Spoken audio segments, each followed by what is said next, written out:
Hello, I'm Owen Bardini, he/they, the Computer Games Promotion and Marketing Assistant at Manchester Met University. Would you like to introduce yourself with your name and what year you graduated in? Yeah, sure. So my name's Zach. I graduated in 2017 with a first in computer games technology. Tell us what your job role is and what led you to pursue this job position. Yeah, sure. So I'm currently a brand manager at Frontier. So that means basically I look after the brand and marketing campaigns for some of our titles. So it's broken down into a sort of variety of aspects. So at the start of a project, I'll work with the development team on like the core pillars of the game. Basically, use that to put together a vision for what the brand is going forward. Then we go into the go-to-market plan, which is where we involve our sort of multidisciplinary teams at Frontier. So you'll have people like the PR team, community team, influencer team, digital marketing. And it's my job there to kind of tie all of those disciplines together into a sort of cohesive plan for what we want to achieve for the game. At that point, I also start briefing in marketing assets, so things like trailers, key art, screenshots, GIFs, anything that you want for your sort of marketing campaign. And throughout the sort of games marketing lifecycle, I'll sort of work with partners like Xbox, PlayStation on platform submissions, things like that. And sometimes, other partners as well, like Twitch on things like integrations into the game. And then finally, I guess the only other aspect is sort of post-launch. I'll work with the development team again on things like post-launch roadmaps, patches, features, potential DLC, that kind of thing. Specifically of your education, do you think were the most valuable in helping you get your job in this industry? Sure. I mean, I was never the strongest coder, and I kind of knew that as I was going through my course that, computer game technology was very heavy on the programming side, and I thought as I was going through, I was like, you know what, maybe this isn't my strong suit, but there were elements that I could take from it, and I think specifically the group projects were kind of key for my eventual roles where I am now, because I really got a lot out of working as a team and sort of that project management element of making a game. I remember making trailers and doing the marketing for our university project, so I guess I was kind of already leaning into that marketing route, and those group projects really helped with that. How did you land your first job, and can you walk us through the application and interview process? Sure. So my first job in the games industry, I got via a game-specific recruiter. So I signed up with them. I think they're Amicus. And one of the recruiters got in touch about a community manager role, which is why I'd sort of expressed interest in. It was local to where I was, so I moved down south from Manchester to sort of pursue a sort of career in the games industry. And so an opportunity opened up. The process was pretty much a call with the recruiter, sent my CV over to them, and then it was just a one in-person interview, which I think is actually quite rare. But that was the case for that company. And yeah, I got the job Were there. there any challenging parts with transitioning from being just a regular university student to a working industry professional? Yeah, I think the biggest difference really is not being able to do things on your own time. So like when you're on the clock at work, especially in my role, a lot of different people are relying on me to get things done so that I can kind of unblock them and they can get on with what they need to do.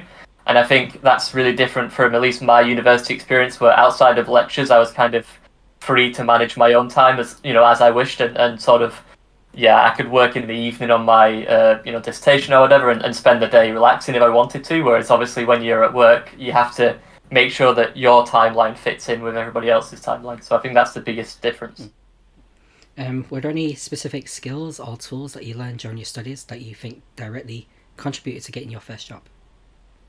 I think I'm probably quite different to a lot of people you're speaking to, in that my role is now more is marketing and not necessarily development. But I do think that my sort of general knowledge of game development that I picked up from the course was probably quite a key factor of my initial job app, because yes, it's a community manager role, which I think a lot of people view as solely marketing or social media, but it is actually like imperative that a community manager works with the development team. And I think the fact that I knew the sort of dev language, so to speak, made me a much easier sell with the company, that I could slot in and work with those development teams easily. How important was your portfolio in securing your position? And what tips would you give current students about creating a strong portfolio? So obviously I'm not, again, like I said, not in the pure development side of games, so I think my situation in terms of portfolio is different. However, I do think it's still really important. I think if you're keen to get a marketing role specifically, having a wide portfolio of work that you've done outside of university is important. So obviously a lot of people have games degrees these days, and marketing degrees, so you need to separate yourself somehow. So I did things like podcasts, Twitch streams, YouTube videos, blog posts, ran social media accounts, basically building up that wide sort of variety of backlog that I could say, hey, here's my degree, and all of this stuff that you've got on your job app, I've got experience doing that as well, via my sort of portfolio, so to speak. The question was, did you participate in any internships, game jams, or side projects during your studies, and did the experiences impact your job search? Yeah, I did actually. I did participate in 2 or 3 game jams while I was at uni. I worked on them with my friends, and yeah, they were really beneficial. Again, when it comes to that, getting some initial work in your portfolio, especially if you are trying to get a job in the actual development side, I think game jams are like almost mandatory. I would say like you should definitely do them. But for me, I think it was good experience of building that sort of experience of working in a team and splitting up tasks efficiently and deciding who's best at doing what job, etc. I also worked on a VR project with my friends at uni, where we made I think it's like Giva tin mine. It was something that came through one of the lecturers at university, where we worked on a VR title and we demonstrated that at the Museum of Science and Industry. I did a bit of 3D modelling for that, but mainly I worked as a sort of project lead, which again has translated to my current role, of sort of making sure everyone's got what they need and sort of linking everyone together. So absolutely, I think, as I said earlier, extracurricular sort of things you can do are like imperative if you want to get a job later on. If you know what you want to get into later on after university, being able to tailor that extracurricular experience will help massively. So if you're looking back, is there anything you wish you had done differently during your time as a student that might have made your job searching easier? Nothing like major. I think if anything, there would be just even more side projects, and like you said, building that portfolio even stronger, and maybe making more use of the lecturer's knowledge that I had available to me. I was very much a person at university that didn't really ask the lecturers much. I would kind of just get on with it, and do my own work and speak to my friends about the work, but not necessarily speak to the lecturers. And I think it's a pretty valuable resource that you've got while you're at university to use those lecturers. What advice would you give to current students or recent graduates who are struggling to break into the games industry in particular? Yeah, I think my number one advice is don't be afraid to take a job that's outside of games first in a similar role, to what you want to do. So it's a really great way of building experience, in sort of familiar avenue as to what you want to go into. So my first job after uni was doing social media for a furniture company, down south, but I used that experience in social media to get a community manager job in video games, right? And it was close.